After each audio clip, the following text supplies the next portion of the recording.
నా పేరు సయ్యద్ మస్తాన్బీ అండి. నేను బండ్లమిట్ట గర్ల్స్ స్కూల్లో గత 7 సంవత్సరాల నుండి స్కూల్ అసిస్టెంట్ హిందీగా పనిచేస్తున్నాను.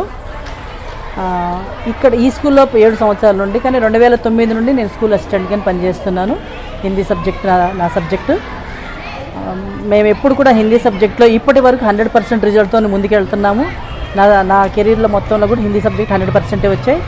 కాకపోతే ఈ సంవత్సరం ఏమైందంటే క్వశ్చన్ పేపర్లో కొంచెం చిన్న మార్పులు వచ్చినాయి. ఆ మార్పుల్ని ఎట్లా అంటే, అంతకుముందు బిట్ పేపర్లో 12 మార్కులకు ఉండేది, 12 మార్కులు చేసేవాళ్ళు. దాంట్లో స్వల్ప మార్కులు ఉన్నాయి. 1 నుండి 8వ బిట్ వరకు ఎక్కువగా చేసే అవకాశం ఉంది. 9, 10, 11, 12 బిట్స్ కొంచెం కష్టంగా ఉంటాయి. తర్వాత 13, 14, 15, 16 బిట్స్ ద్వారా మార్క్స్ స్కోర్ చేసుకోవడానికి అవకాశం ఉంది నెక్స్ట్ క్వశ్చన్ పేపరు. అంతేకాకుండా 17, 18 క్వశ్చన్స్ అంతకుముందు కవి పరిచయాలు ఇచ్చేసి రాసేవాళ్ళు పిల్లలు ఫుల్గా మార్క్స్ వచ్చేవి.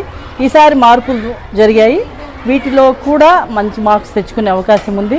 పోతే మిగతావన్నీ పద్యభాగం 10 మార్కులకి, పద్యభాగ సారాంశం, గద్యభాగం సారాంశం 10 మార్కులకి ఆన్సర్ చేయొచ్చు. ఒక లెటర్ ఇస్తారు. లెటర్లో కూడా రకాలు ఉన్నాయి కాబట్టి లెటర్ని కూడా వాళ్ళు ఈజీగా ఆన్సర్ చేయగలుగుతారు. కామన్గా అందరికీ ఉండేటటువంటి పరిస్థితి ఇది. 30 ప్రశ్న ఏదైతే ఉందో, అంతకుముందు 30 ప్రశ్న జనరల్ ఎస్సే ఇచ్చేవాళ్ళు. పిల్లలు ఒక 4-5 జనరల్ ఎస్సేస్ ప్రిపేర్ అయ్యి ఏదో ఒక ఎస్సేని ఆన్సర్ చేసి ఎంతో కొంత రాస్తే కనీసం 2-3 మార్కులు అన్న వచ్చి, ఇప్పుడు అలా కాదు. ఆ ఎస్సే బదులు ఈసారి ఏమి ఇచ్చారంటే, ఏదో ఒక టాపిక్ తీసుకొని సారాంశం ఇచ్చి వాటిని బ్లాంక్స్ లాగా పెట్టారు. 16 బ్లాంక్స్ పెట్టారు. ఒక్కొక్క బ్లాంక్ వచ్చేటప్పటికి హాఫ్ మార్క్ ఉంది. ఆ 16 బ్లాంక్స్లో 8 మార్కులు ఫుల్గా రాస్తేనే 8 మార్కులు వస్తాయి. లేని పక్షంలో కష్టం అవుతుంది. దానికోసం ఇంకొంచెం ప్రాక్టీస్ చేయాల్సి ఉంటుంది. ఎవరైతే సి గ్రేడ్ ఉన్నారో, సి గ్రేడ్ వాళ్ళ కోసం అని చెప్పని మేము కొంచెం మెటీరియల్ని ప్రిపేర్ చేసుకున్నాము. వాళ్ళు ఈ బిట్ పేపర్ని యాజ్ యూజువల్గా కొంచెం ప్రిపేర్ చేపిస్తాము. ఇది కాకుండా 17వ ప్రశ్న, 18వ ప్రశ్న అంతకుముందు కవి పరిచయాలు రాసేవాళ్ళు. ఇప్పుడు 18వ ప్రశ్నని ఫుల్గా 4 మార్కులు తెచ్చుకోవచ్చు. అదేవిధంగా 17వ ప్రశ్న ఏమవుతుందంటే, మ్యాచ్ చేయడం. 6th క్లాస్ పిల్లలు మ్యాచ్ చేసినంత ఈజీగా ఉంది. కొంచెం కవి పరిచయాలు అంతకుముందు ఎలాగూ చదువుతుంటారు కాబట్టి ఆ కవి పరిచయాల ద్వారా ఆ 17వ ప్రశ్నని మ్యాచింగ్ చేయొచ్చు. కాకపోతే మ్యాచ్ చేసేటప్పుడు కొంచెం ఏదైనా చిన్న పొరపాటు చేస్తే, ఒక పొరపాటు చేస్తే ఒక బిట్కి బదులు 2 బిట్స్ పోతాయి. అందుకే దాన్ని కనుక జాగ్రత్త చేసుకుంటే హిందీకి పాస్ 20 మార్కులు కాబట్టి ఇక్కడ 8 మార్కులు ఈజీగా తెచ్చుకోవచ్చు. అదేవిధంగా 13, 14, 15, 16 వీళ్ళు మార్క్స్ స్కోర్ చేసుకోవడానికి అవకాశం ఉన్నటువంటి క్వశ్చన్స్ కాబట్టి ఆ 4 క్వశ్చన్ల మీద క్వశ్చన్ ఆన్సర్స్ ఎస్ఎస్ ప్రిపేర్ కాకుండా కూడా దాని ద్వారా కూడా మార్కులు తెచ్చుకొని ఈజీగా పాస్ మార్క్స్ తెచ్చుకోవచ్చు. అంతకుముందు ఇంకా లెటర్ ఉంది.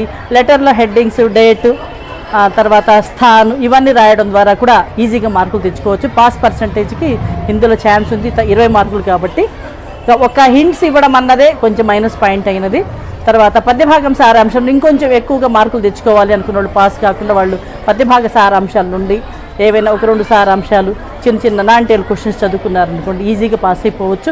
దానికోసం అని మేము ఓవరాల్ 12 లెసన్స్ ఏవైతే ఉన్నాయో అవి కాకుండా సి గ్రేడ్ పిల్లలకి లిమిటెడ్ క్వశ్చన్స్ అంటే 17వ ప్రశ్న, 18వ ప్రశ్న బాగా ప్రాక్టీస్ చేయించడము. తర్వాత 13, 14, 15, 16 అంటే ఎక్కువ క్వశ్చన్స్ బై హార్ట్ చేయడం, రాయడం, స్పెల్లింగ్ మిస్టేక్స్ లేకుండా ఇంతవరకు చేయించామనుకోండి వాళ్ళు పాస్కి ఈజీగా వెళ్ళిపోతారు. జనరల్ ఎస్సే ఉంటే 1-2 ట్రై చేసేవాళ్ళం. కాకపోతే పాస్ వరకే చూసుకునేటువంటి పిల్లలకి జనరల్ ఎస్సే కూడా ఇప్పుడు లేదు, అది కష్టమే అవుతుంది. అందుకని పద్యభాగ సారాంశాలు మొదటి నుండి 3 పాఠాల్లో కనుక కొంచెం ఇప్పటి నుండే ప్లాన్ చేసుకుంటే ఇంకా 3 నెలల టైం ఉంది కాబట్టి కొంచెం ఎక్కువ మార్కులు తెచ్చుకునే అవకాశం ఉంటుంది. వాళ్ళు పాస్కి కూడా దగ్గరగా వెళ్ళిపోతారు.